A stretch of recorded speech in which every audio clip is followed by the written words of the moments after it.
Raja Asa menaati firman Allah. Hah? Hei, ayo, buruan. Cepet, udah hampir dapet nih. Awas, bahaya.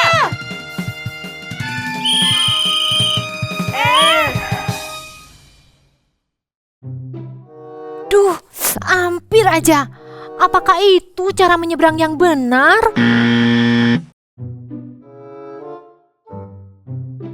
Sampah.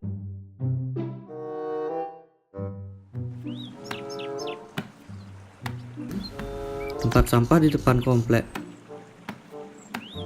Buang di mana ya biar cepet? Gak apa-apa lah sekali-sekali. Bye. Apakah benar atau salah sikap membuang sampah seperti itu?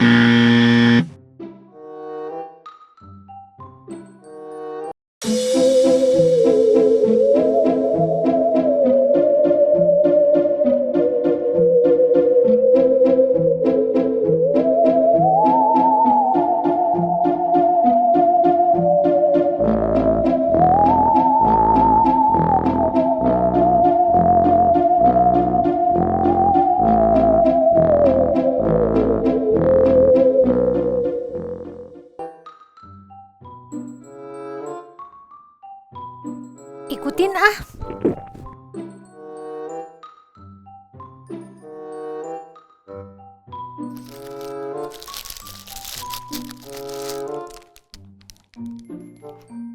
Loh, kok nggak mau makan sih? Apa masih kenyang ya? Kalau gitu, aku kasih minum aja. Loh, nggak mau minum juga? Kenapa ya?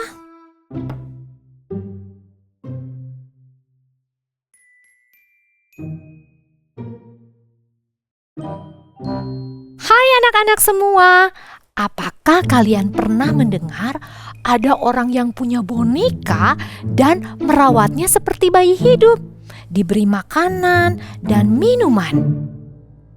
Menurut kalian, apakah ini sikap yang benar? Apakah boneka dapat benar-benar makan atau minum apa yang kita berikan? Tentu saja tidak. Ada sih boneka yang suka kita ajak bermain, tapi kan bohong-bohongan. Boneka tidak bisa betulan makan atau minum. Boneka tidak dapat berpikir atau melakukan sesuatu karena boneka adalah benda mati. Jadi, jika kita memberi makan atau minum pada benda mati, itu adalah perbuatan yang salah. Apalagi menyembahnya. No. Hari ini kita akan mendengarkan firman Tuhan tentang kisah Raja Asa yang akan memberitahu kita lebih banyak lagi mana perbuatan yang salah dan benar.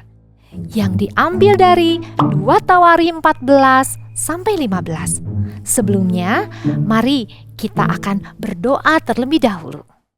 Tuhan Yesus, terima kasih untuk hari ini kami boleh beribadah bersama-sama lagi. Sebentar, kami akan mendengarkan firman Tuhan. Tuhan, pimpin dan berkati kami semua. Tolong kami supaya kami boleh dengar-dengaran. Berikan kami hati yang taat dan mau melakukan firman-Mu. Di dalam nama Tuhan Yesus, kami sudah berdoa. Amin. Minggu lalu, kita sudah belajar tentang Imam Eli dan anak-anaknya. Apakah kalian masih ingat? Mengapa mereka mengalami kesedihan yang sangat besar? Ya, karena mereka tidak mentaati firman Allah. Nah, hari ini kita akan mendengar kisah yang sebaliknya. Kisah mengenai seorang raja yang menaati firman Allah dan percaya bahwa hanya Allah yang dapat menolongnya untuk mengatasi berbagai kesulitan yang ia hadapi. Namanya Raja Asa. Ia adalah raja ketiga di kerajaan Yehuda dan ia melakukan apa yang baik dan benar di mata Tuhan. Mengapa ia dikatakan raja yang baik dan benar? Yuk semuanya, ambil Alkitabnya, kita akan baca dari 2 Tawarim 14 ayat 3 sampai 5. Saat itu, di kerajaan Yehuda penuh dengan berhala atau patung yang dibuat untuk disembah. Menyedihkan sekali. Orang-orang tidak lagi menyembah Allah Abraham, Ishak dan Yakub. Jadi, waktu Raja Asa melihat bahwa bangsanya tidak taat kepada Allah dengan melakukan apa yang salah, maka ia langsung memberi perintah yang penting, yaitu, "Hai para prajuritku, robohkan semua patung-patung yang disembah oleh orang Yehuda. Baik, rajaku. Beritahu semua penduduk Yehuda untuk kembali menyembah kepada Allah Abraham, Ishak, dan Yakub, dan harus menaati perintah-perintahnya." Siap, Raja. Raja Asa melakukan hal tersebut karena ia mengasihi Allah dan ingin menaati firman-Nya. Raja Asa memimpin bangsanya untuk menaati Tuhan sehingga bangsa Yehuda berhenti menyembah dewa-dewa palsu atau berhala yang membuat mereka tidak mengasihi Allah. Tuhan melihat dan memberkati umatnya yang taat kepadanya. Tuhan memberikan kedamaian bagi orang Yehuda sehingga selama 10 tahun tidak terjadi peperangan di kerajaan Yehuda. Tetapi kemudian terjadilah sesuatu yang mengerikan. Zerah, orang Ethiopia, datang untuk menyerang bangsa Yehuda. Zerah mempunyai 1 juta orang tentara dan 300 kereta. Raja Asa tahu bahwa itu akan menjadi peperangan yang luar biasa mengerikan karena tentara Raja Asa itu lebih sedikit jumlahnya. Kira-kira apa yang akan dilakukan Raja Asa? Apakah ia akan bersembunyi?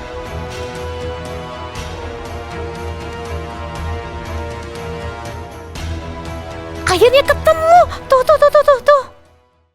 Ternyata Raja Asa berdoa kepada Tuhan. Ia memohon pertolongan dari Tuhan untuk menunjukkan kuasanya. Dan Tuhan menjawab doanya. Raja Asa maju berperang, mengatur barisan perangnya. Dan Tuhan memukul kala orang-orang Ethiopia itu sehingga mereka semua melarikan diri. Bahkan Raja Asa dan pasukannya dapat mengalahkan semua kota di sekeliling daerah itu. Allah memberikan Raja Asa kemenangan atas musuhnya. Raja Asa terus menaati Tuhan. Ia menaati apa yang dikatakan Allah melalui Nabi Azaria dengan menghancurkan semua berhala yang ada di seluruh tanah Yehuda dan memperbaharui mezbah Tuhan yang ada di depan bait suci. Ia pun mengumpulkan seluruh rakyatnya untuk memberikan persembahan kepada Tuhan dan berjanji untuk selalu mencari Tuhan, Allah Abraham, Ishak dan Yakub dengan segenap hati dan jiwa. Cerita yang luar biasa ya anak-anak. Allah mengajarkan kepada kita banyak hal yang mengagumkan tentang dirinya sendiri dan tentang kita. Allah sangat senang jika kita percaya dan menaati firman-Nya. Tapi iblis pasti tidak senang jika kita menaati Allah. iblis pasti akan menggoda kita agar kita tidak menaati firman-Nya. Sama seperti Raja Asa yang menghadapi peperangan yang hebat ketika musuhnya menyerang. Begitu pula kita menghadapi peperangan jika musuh kita, iblis, menyerang kita. Iblis itu musuh kita. Dia lari seperti singa. Dia kata itu ini, dia cari sana sini. Iblis itu musuh kita. Iblis itu musuh kita. Dia lari seperti singa. Dia kata itu ini, dia cari sana sini. Iblis itu musuh kita. Yesus juru selamat kita. Dia mati di Golgota. Dengan darahnya yang mulia dia tebus dosa kita. Yesus juru selamat kita. Yesus juru selamat kita. Dia mati di Golgota. Dengan darahnya yang mulia dia tebus dosa kita. Yesus juru selamat kita. Musuh Raja Asa menyerangnya dengan tombak dan panah. Musuh kita iblis menyerang kita dengan panah-panah godaan. Iblis menggoda kita agar kita malas, berbohong, marah, berkelahi, dan tidak taat kepada orang tua, dan sebagainya. Wah, ketika iblis menyerang kita, apa ya yang harus kita lakukan? Jangan seperti orang-orang Yehuda zaman dulu yang menyembah dan memohon kepada patung ya.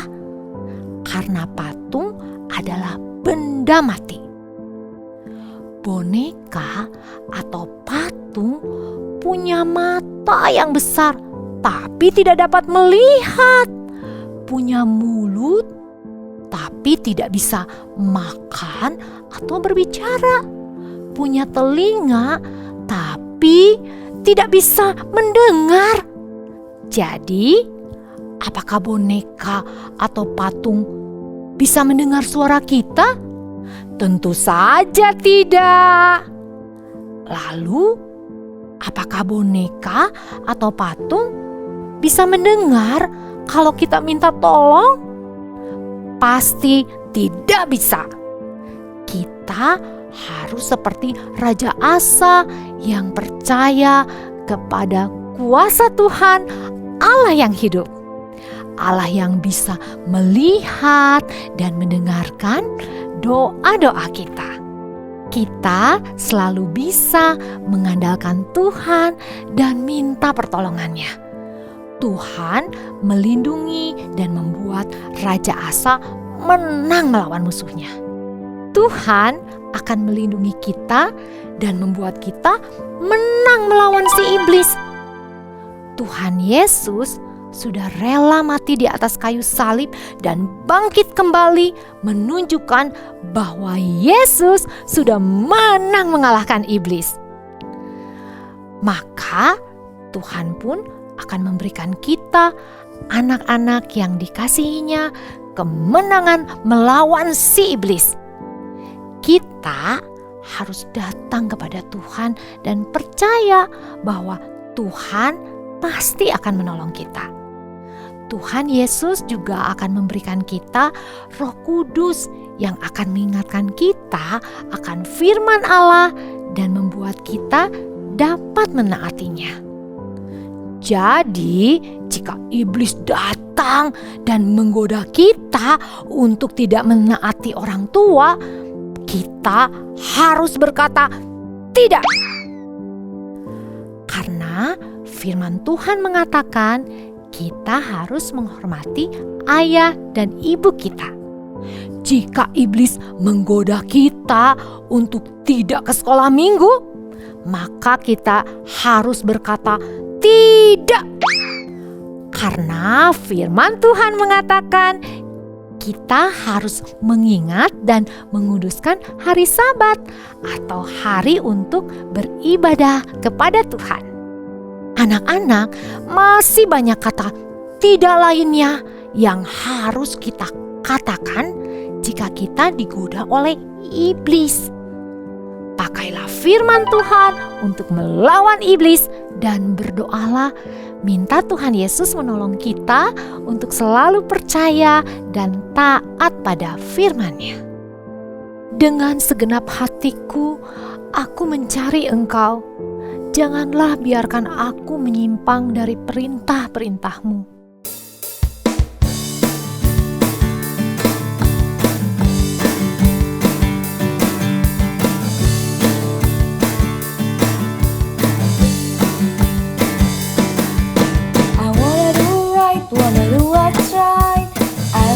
Give you all of my life.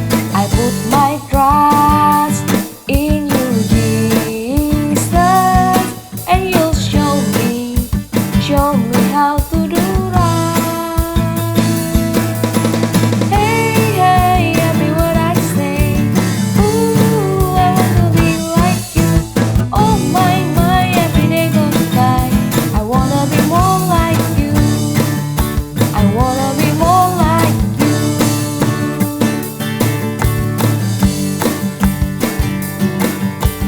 Wanna do right, wanna do what's right. I'm gonna give you all of my life.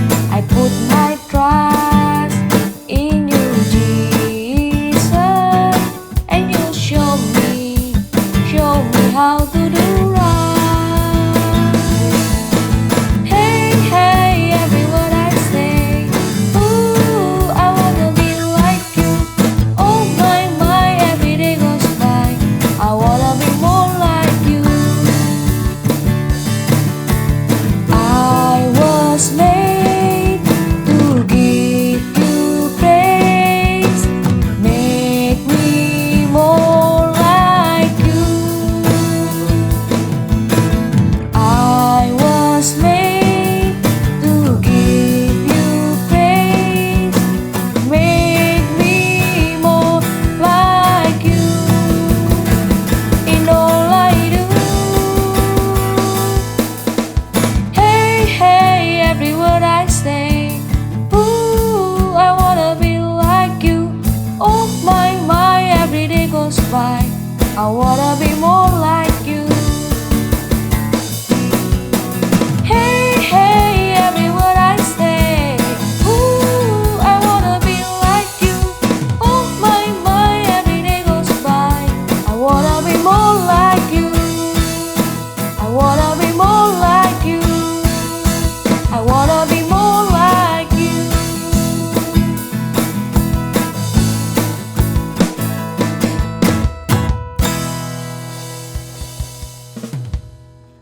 Dan sama seperti ayat hafalan kita hari ini yang diambil dari Mazmur 119 ayat 10. Dengan segenap hatiku, aku mencari Engkau. Janganlah biarkan aku menyimpang dari perintah-perintah-Mu. Yuk kita ulangi satu kali lagi. Mazmur 119 ayat 10. Dengan segenap hatiku, aku mencari Engkau. Janganlah biarkan aku menyimpang dari perintah-perintah-Mu. Mari kita berdoa. Tuhan Yesus, terima kasih untuk firman Tuhan hari ini. Kami sungguh bersyukur memiliki Allah yang begitu mengasihi kami, Allah yang dapat kami andalkan, Allah yang berkuasa untuk menolong kami mengalahkan godaan dan tipuan si iblis. Tuhan, tolong kami Pimpin kami supaya kami terus bisa percaya kepadamu dan mengandalkan Engkau di dalam kehidupan kami sehari-hari. Tuhan, tolong kami ya Tuhan, berikan kami hati yang taat, hati yang mengasihi Engkau, dan mampukan kami untuk boleh melakukan firman Tuhan. Terima kasih Tuhan Yesus, kami serahkan kehidupan kami hanya di dalam nama Tuhan Yesus, Juru Selamat kami. Amin. Anak-anak, ingat ya, kita dapat selalu mengandalkan Tuhan Yesus, Allah yang benar, yang sangat mengasihi kita, dan yang sudah menyelamatkan kita. Yesus akan menyelamatkan kita dari musuh dan segala godaan dengan kuasa-Nya. Yesus juga akan membuat kita dapat menaati firman-Nya dan percaya pada kuasa-Nya. Jadi, mari kita selalu taat pada firman-Nya dan jangan lupa untuk selalu berdoa, minta pertolongan Tuhan ya. Sampai di sini dulu anak-anak. Bye-bye. God bless you all. More like you in all I do. Hey, hey, every word I say. Ooh, I wanna be like you. Oh my, every day goes by. I wanna be more